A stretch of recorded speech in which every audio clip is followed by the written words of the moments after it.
What if I told you that reinvesting your gains over and over could actually be keeping you broke longer?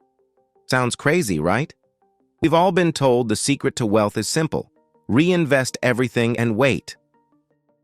But what they don't tell you is that without the right timing and structure, compounding can turn into a trap. You don't just need patience, you need a strategy. Because this idea that compounding always works, that's not the full picture. And today, I'll show you exactly why. There's a man I once met who did everything by the book. Early 30s, lived modestly, invested every month, reinvested every dividend, never touched his gains. 10 years went by, and he thought he was set. But when life hit, an emergency, a business opportunity, a chance to move, he realized something heartbreaking. All his money was growing, but none of it was usable. His net worth looked good on paper, but in practice, he was stuck. He had spent a decade reinvesting without thinking about liquidity, optionality, or leverage. He followed the compounding rule so blindly that he couldn't pivot when it mattered most. And what hurt the most wasn't the money. It was realizing he'd been financially obedient, but strategically powerless. But let me say this up front, especially for those of you who commented on Part 1. This series isn't about discouragement. Yes, compounding works, even with small amounts. In fact, we have many videos on the channel that cover this topic. But what we're talking about now is a missing layer most people never learn, that scale, timing, and flexibility change everything. If you've been reinvesting for years and still feel stuck, this might be the perspective you've been missing. Before we dive in, here's a quick heads up. This is part 2 of our 5-part compounding comeback series, where we're unpacking the real truth about compounding and how it actually works in the real world. Now, if you haven't seen part 1 yet, don't worry. You can still follow along here and get tremendous value. But once you finish this video, I strongly recommend watching part 1 too. It lays the foundation for everything we're building in this series. I've added the link for you right below this video. Now in this episode, we're zooming in on a popular mantra. Just reinvest everything. It sounds smart, but often gets repeated without context or flexibility. And when that happens, people confuse compounding with control. They think they're making progress, when in reality, they're sacrificing all agility in the name of discipline. So, subscribe to the channel and let's get into it. Let's kick things off with the first uncomfortable truth in this compounding journey: why reinvesting isn't always smart, and how it can quietly trap your cash flow. Here's the reality. Compounding and reinvesting don't always deliver the results you expect. Not because the math is broken, the math is flawless, but the context is often missing, and that's where everything starts to fall apart. When you reinvest every gain, every dividend, every ounce of growth, you're assuming something risky, that more money growing is always better than money available. That's the cash flow trap. Your portfolio grows, but your options shrink.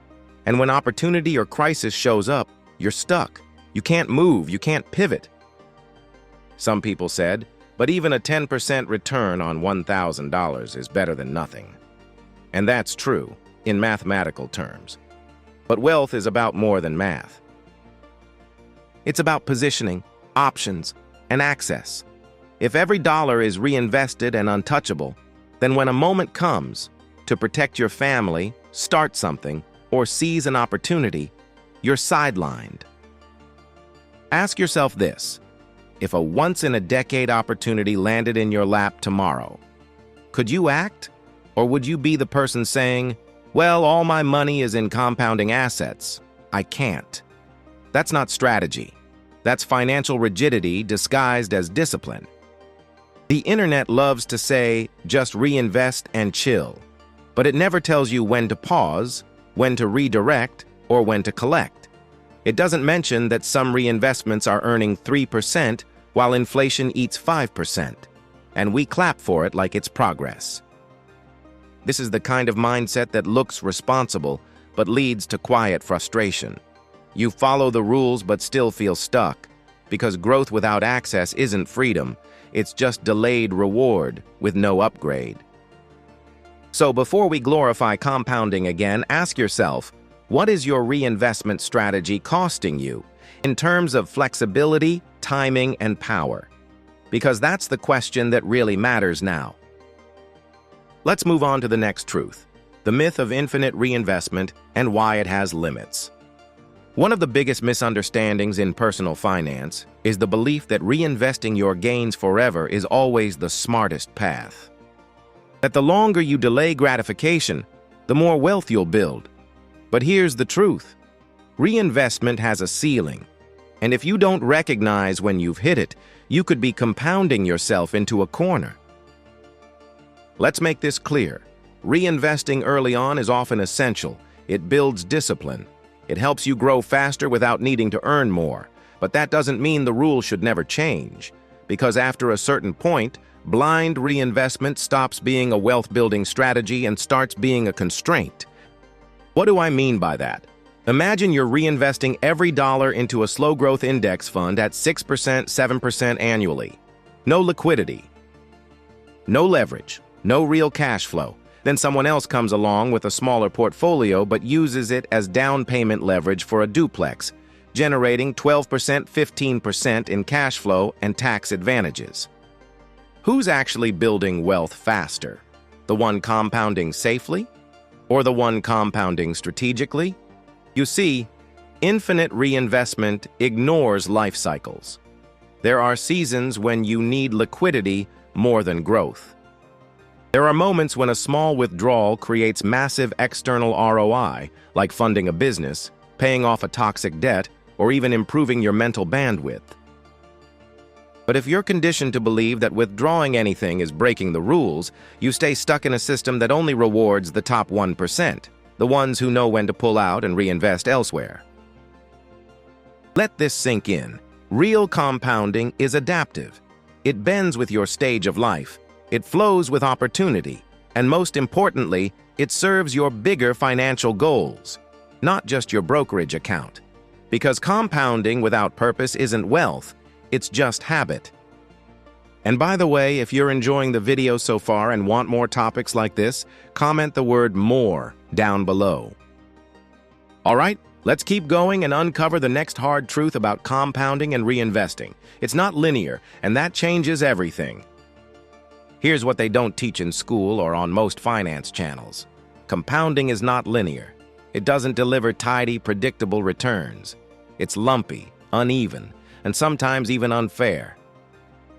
You reinvest for months, years, and your portfolio crawls. Then out of nowhere, a crash, a boom, a timing window, and suddenly, there's a spike. The majority of returns come in short bursts of volatility or opportunity. That's the power law at work.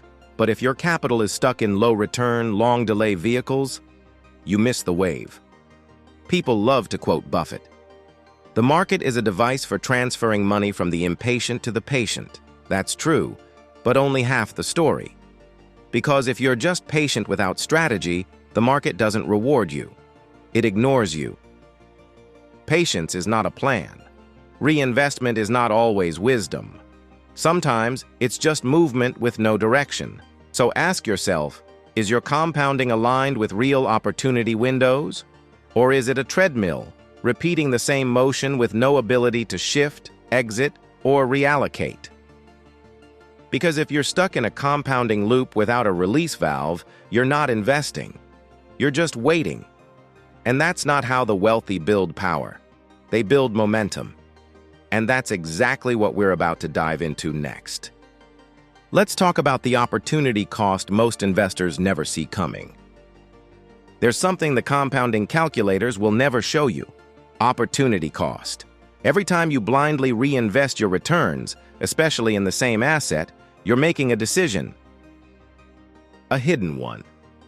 And often, an expensive one. Because that same money could have been used elsewhere to create more leverage, more cash flow, or even just more safety.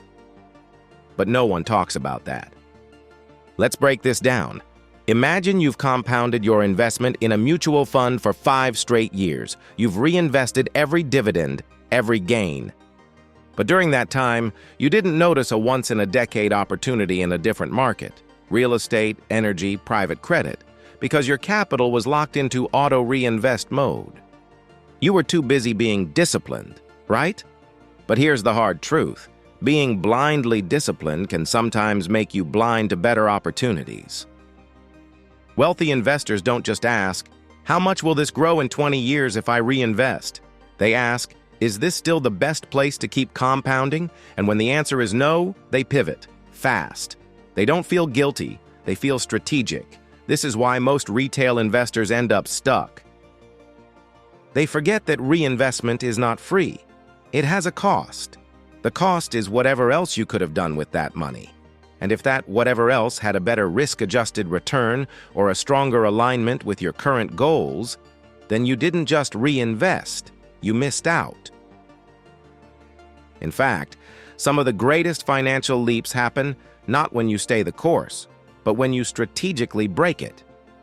That's what this section is about, opening your eyes to the hidden cost of always doing the right thing. Because sometimes the smart move is not compounding harder, it's compounding smarter. All right, let's shift gears and talk about when reinvesting turns into a trap, and how the wealthy know exactly when to step out. Let's make this brutally honest. Reinvesting every single dollar can quietly become a financial trap. On the surface, it looks responsible. It feels smart. You're letting your money grow.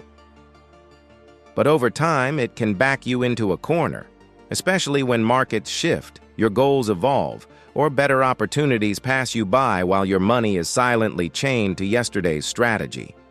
And that's not just a loss of profit, it's a loss of freedom. Let me ask you this. How many people do you know who keep reinvesting into the same index fund, the same crypto project, or the same dividend stock? Not because it still aligns with their goals, but because they're afraid to pull out. That's not strategy. That's paralysis disguised as patience. Wealthy investors don't fall for this trap. They view reinvestment not as a default, but as a decision, one that must earn its place every time. They reevaluate constantly. Is this still serving my next move? Is this still compounding in the right direction? Because here's what most people forget. Compounding in the wrong direction doesn't just delay your wealth, it multiplies your mistakes. And here's where things get even more uncomfortable. Many people reinvest because they think they're being noble. I'm not spending it. I'm reinvesting it. But what they're really doing is avoiding clarity. They don't want to face the hard question. Am I actually building wealth, or am I just looping? And sometimes the wealthiest thing you can do is break the loop. If you've ever felt stuck, like you're reinvesting, doing all the right things and still not getting ahead, it's probably not you, it's the strategy, or more specifically, the lack of strategy in your reinvestment plan. Because that's what separates the average from the wealthy. They don't just reinvest, they repurpose. Let's now break down how this actually plays out in real wealth building. We're diving into the strategic reinvestment formula, the method the wealthy rely on but rarely talk about. So how do the wealthy really reinvest? Here's the truth. They don't just throw money back in and hope for the best. They operate by what I call the strategic reinvestment formula. And no, it's not a secret formula you'll find in some course or ebook. It's simply a way of thinking that puts control back in their hands. It starts with a single question. What am I optimizing for right now? That could be safety, income, growth, or liquidity. But it's never all four at once. The wealthy make peace with trade-offs. They know that if they want aggressive growth, they may need to sacrifice some stability. If they need cash flow, they won't lock everything in a long-term compounding vehicle.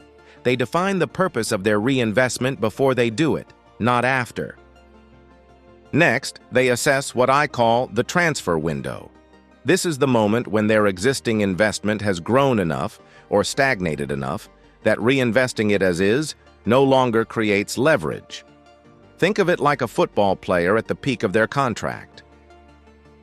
The timing of the next move determines everything. Reinvesting too soon leaves gains on the table. Too late, and the compounding curve flattens out. Wealthy investors don't get romantic about old positions. They watch the curve. They act. And here's the most overlooked piece. They diversify the reinvestment type, not just the asset. Instead of pouring everything back into the same thing, they reallocate by category.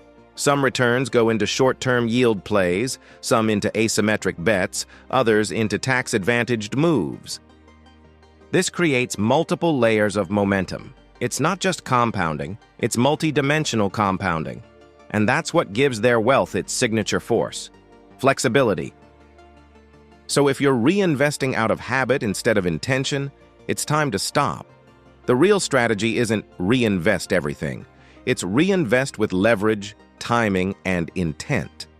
Now, if you're thinking, okay, but where do I even build a portfolio like this? Here's where I'd start.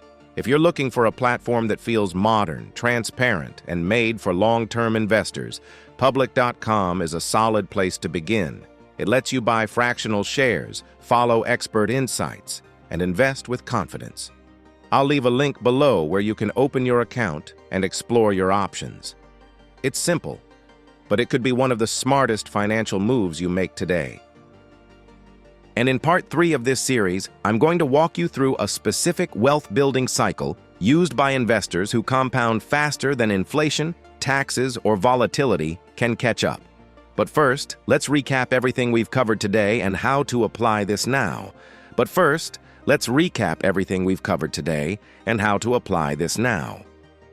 take a breath and pull it all together. Today, we unraveled the real story behind compounding and reinvesting. We started by questioning the popular belief that more compounding is always better. Then we broke down how reinvesting without clarity can actually lock you into a cycle of diminishing returns, especially if your investments aren't producing the kind of cash flow or flexibility your life requires right now. We explored the hidden danger of compounding that's not aligned with purpose, how it can delay wealth instead of accelerating it. At the beginning of the video, we zoomed into why reinvest everything can backfire when your financial strategy lacks diversification or liquidity. Next, we revealed the crucial difference between linear compounding and strategic allocation, where not all reinvestments are created equal. Then, we looked at how timing plays a make-or-break role. Compounding is powerful, yes, but only when you apply it at the right stage, with the right vehicle. We saw that rushing to reinvest can sometimes be more dangerous than holding cash for a short window while better opportunities emerge. We also gave you tools to identify when to pause, pivot, or plant again, using the soil analogy to help you see that sometimes reinvesting in the same patch won't yield new fruit. And finally, we revealed how the wealthy use the strategic reinvestment formula to optimize for leverage, not just loyalty. So what do you do now? Start by asking, what am I reinvesting for? Then build a system that gives you feedback, not just numbers. And remember, true wealth isn't built by repeating what worked in the past. It's built by adapting with intention. Before we close, remember this.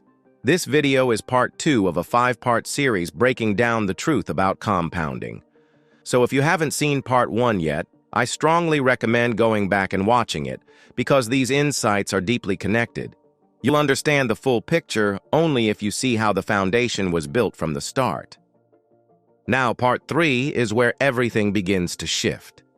In that video, I'll walk you through the strategy the wealthy actually use. And trust me, it's not what most personal finance books are preaching. I also want to hear from you. Drop a comment and let me know. Have you ever reinvested everything and later regretted it? Or do you feel stuck deciding whether to compound or pivot? Your voice matters, and I read every single comment. Let's build this series together, because I'm not just here to talk. I'm here to help you shift.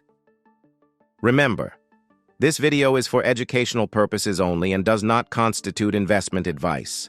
It is important to conduct thorough research and consult with financial professionals before making any investment decisions. The value of investments can fluctuate, and past performance is not indicative of future results.